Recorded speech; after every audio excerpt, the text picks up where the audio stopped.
કારણ કે આજના દિવસે ત્રિવેણી ઉત્સવનો લાભ આપણને પ્રાપ્ત થાય છે.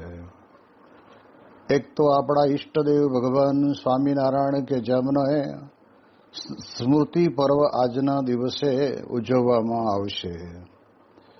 બીજું, ગુરુહરિ પ્રમુખ સ્વામીજી મહારાજ પણ આ લોકની અંદરથી વિદાય થયા. એ પણ સુદ કહેતા કે દસમનો દિવસ હતો અને એટલા માટે એમનું પણ સ્મૃતિ પર્વ છે. અને ત્રીજી વાત કે આપણા વર્તમાન પ્રગટ ગુરુહરિ મહંત સ્વામી મહારાજના 91માં પ્રાગટ્ય ઉત્સવનો દિવસ છે. એટલે આપણી આજની અડધો કલાકની સભાની અંદર આ ત્રણેય ઉત્સવોનો વિશેષ લાભ જેટલો લઈ શકાય એટલો લઈશું. પ્રથમ તો ભગવાન સ્વામિનારાયણ ઈષ્ટદેવી છે આપણા, એમના સ્મૃતિ પર્વની અંદર આપણે એક વિશેષ કરીને મહારાજનું જે આ લોકની અંદર પ્રગટ થઈને કાર્ય છે એ અનંત જીવોના કલ્યાણ માટે થઈને એમણે પોતે પોતાના અક્ષર બ્રહ્મ ગુણાતીત સત્પુરુષોની ભેટ આપણને આપતા ગયા. આ એક કાર્ય બહુ જ મોટું મહત્વનું છે કે આ વર્ષો સુધી આ પ્રમાણે ગુણાતીત પરંપરા આવા ગુણાતીત સત્પુરુષો દ્વારા ચાલતી રહેશે અને અનંતના કલ્યાણ પણ થશે. બીજી વાત આપણે કરીએ, ભગવાન સ્વામિનારાયણે પોતે પ્રગટ થઈને હજારો મુમુક્ષોના અંતરની અંદર સત્સંગની દ્રઢતા કરાવી. આ બહુ અઘરો સમય હતો. કપરા સંજોગોની અંદર પણ ઈષ્ટદેવ ભગવાન સ્વામિનારાયણે લોક જગતની અંદર એવું વિચરણ કર્યું, એવો પ્રૌઢ પ્રતાપ બતાવ્યો કે જેના દ્વારા ઘણા બધા પોતે પોતાના જીવનની અંદર પોતાનો માર્ગ ભૂલી ગયેલાને સાચા માર્ગે ચડાવવાનું ભગીરથ કામ કર્યું.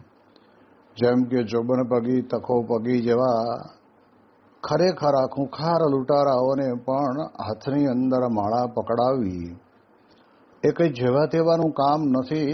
એ ભગવાન સ્વામિનારાયણનો આપણા ઉપર બહુ જ મોટો ઉપકાર છે.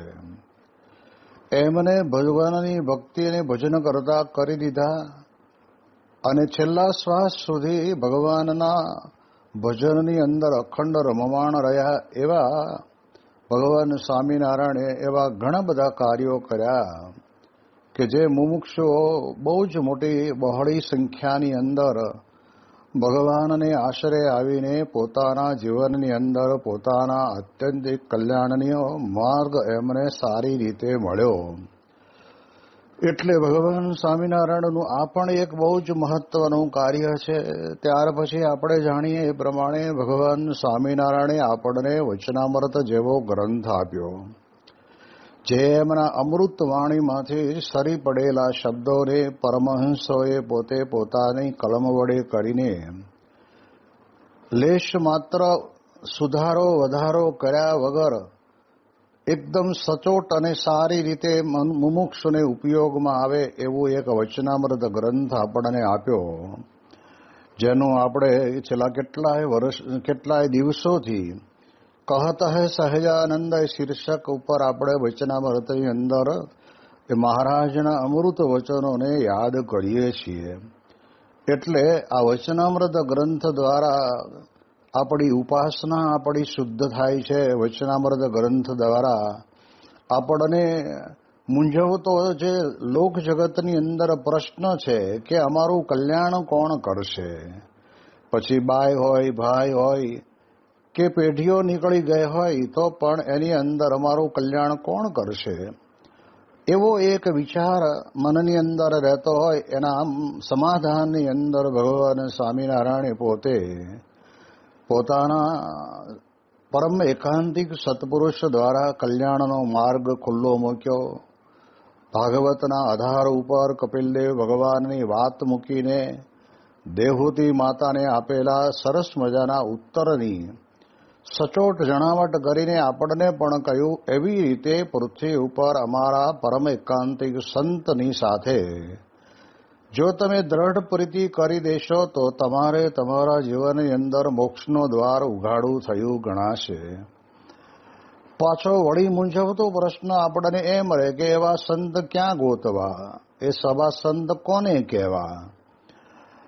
ત્યાગાશ્રમની અંદર ભગવો અંચળો ધારણ કર્યો હોય એટલે દરેક વ્યક્તિ સાધુ કે સંત તો સંબોધ છે, પણ ખરેખર લક્ષણ તો કે ધર્મ, જ્ઞાન, વૈરાગ અને મહાત્મ્ય સહિત ભક્તિ તો બતાવી, પરંતુ સાથે સાથે આપણને એમના જીવનની અંદર રહેલા એ સંતના વિશેષ ગુણો જે છેલ્લા પ્રકરણના 26ના વચનામૃતની અંદર મહારાજ પોતે આપણને કહે છે કે આ પ્રમાણે ઇન્દ્રિયોની ક્રિયાને પોતે દાબીને વર્તે અને એની ક્રિયા કરીને ક્યારેય દબાય નહીં. તપાસ કરવાનો આટલો જ આવે છે. આમ જોવા જઈએ તો આપણે વિચાર કરીએ કે દરેક વ્યક્તિ હંમેશના માટે ઇન્દ્રિયોનો દોરો દોરાય જ જાય છે એક યા બીજી રીતે. ભલે કદાચ એકાદ વખત એને જાણપણું રહ્યું હશે તો ભવિષ્યમાં બીજો પણ પ્રસંગ જ્યારે ઉપસ્થિત થાય ત્યારે તે વખતે પણ ઝપટાઈ જતા કે પડી જતા વાર લાગતી નથી અને ઇન્દ્રિયના દોર્યા દોરાઈ જવાય છે. એટલે અને પોતાના આત્માને બ્રહ્મરૂપ માનીને પુરુષોત્તમ નારાયણની સ્વામી સેવક ભાવે ઉપાસના કરે એવા સંતને દેવ જેવા પણ ન જાણવા, મનુષ્ય જેવા પણ ન જાણવા, એને તો ભગવાનની પેટે સેવા કરવા યોગ્ય જાણવા.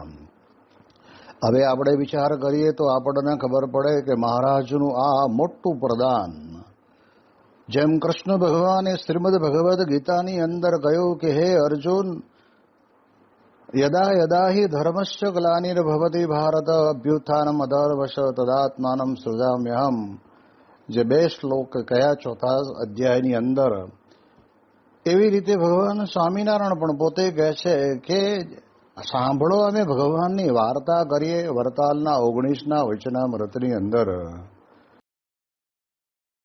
તારીખ 3 ફેબ્રુઆરીના રોજ સ્વામી શ્રી અંટોલીથી ઢોલાર, ભાયાપુરા, કરાડી, કરમલ્યાપુરાને લાભ આપતા ગોરજ પહોંચ્યા ત્યારે ખરેખર રજથી ભીંજાઈ જ ગયેલા, કારણ કે આખો રસ્તો ધૂળિયો અને ખાડા ટેકરાથી ભરપૂર હતો.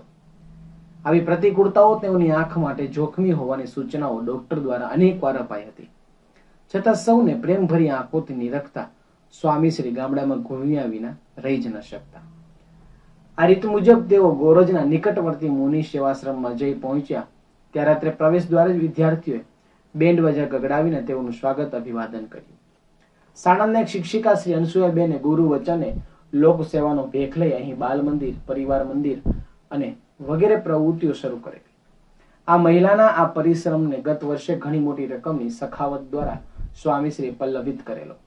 તેથી કૃતકૃત્ય બનેલી આ સંચાયિકાએ પોતાના આશ્રમમાં અક્ષર પુરુષોત્તમ આરોગ્ય મંદિર અને અક્ષર પુરુષોત્તમ શ્રમ મંદિર બનાવવાનું નક્કી કરી સ્વામીશ્રીને પધારવાના કોડ સેવેલા. આ મનોરથ આજે પૂર્ણ થતા તેઓના આનંદને અવધિ ન રહી. પુરુષ પ્રતિનિધિના આશ્રમના બાળકો દ્વારા તે મહિલાએ સુશોભિત ગાડામાં બેસાડી સ્વામીશ્રીનું ભવ્ય સામયું કરાવ્યું. સેવાશ્રમના સમગ્ર સંકુલમાં પગલા પડાવ્યા. દેવ નદીના કાંઠે જ રણિયામનું સ્થાન હોવાથી સ્વામીશ્રીએ તે નદીમાં ઠાકોરજીનું જળ ઝીલાવ્યું. ત્યારબાદ સભામાં બિરાજી આશીર્વાદ આપ્યા. તે વખતે મર્યાદામાં રહીને પણ પૂર્ણ મદદ કરનારા સ્વામીશ્રી પેલા સેવાભાવી સન્નારીને ઘણા જુદા લાગ્યા. ગોરજથી મગનપુરા, વાઘોડિયા, ડભોઈ, કુકડ, ઢોકલિયા, લોટિયા, હાંડોદ, પીપળિયા, પીપળસટ, બહાદરપુરમાં અમૃતધારા વહાવતા સ્વામીશ્રી તારીખ 6 ફેબ્રુઆરીના રોજ ગોલા ગામડી મુકામે કાર્યરત મંગલ ભારતી ગ્રામ વિદ્યાપીઠમાં પધાર્યા. અહીં ગૌશાળાના મકાનનું પૂજન કરી હાલોલને લાભ આપતા તેઓ બપોરે 3:30 વાગ્યે આંબલિયારા પહોંચ્યા.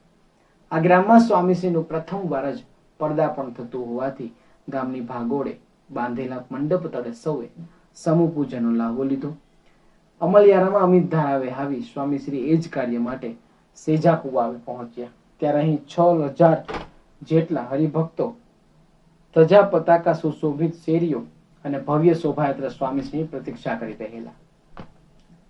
તેઓના આગમન સાથે જ દરેકમાં ચેતનાનો સંચાર થઈ ગયો હોય તેમ નવનિર્મિત મંદિરમાં પ્રતિષ્ઠિત થનારી મૂર્તિઓ સાથે સ્વામીશ્રીની નગર યાત્રાનો પ્રારંભ થયો. ગુલાલ અને ગીર્દીથી ગલી ગગન ઉભરાઈ ગયા. નગર યાત્રા બાદ સ્વામીશ્રીએ યજ્ઞશાળામાં પધારી પૂજન કર્યું. આ યજ્ઞની ધૂમ્રસ એ રોજ બીજા દિવસે જાણે મંદિરના શિખર પર ધર્મધજા થઈને ગોઠવાઈ ગઈ. તારીખ 7 ફેબ્રુઆરીના દિવસે ઊંચા શિખર, વિશાળ સભાગૃહ, ખુલ્લું પ્રાંગણ, પ્રવેશ દ્વારે જ ઊંચું ટાવર, ઘડિયાળ, સંત નિવાસ વગેરેથી સજ્જ હરિમંદિર પોતાના હૃદયમાં મહારાજ સ્વામીની પધરામણી માટે થનગની રહેલું.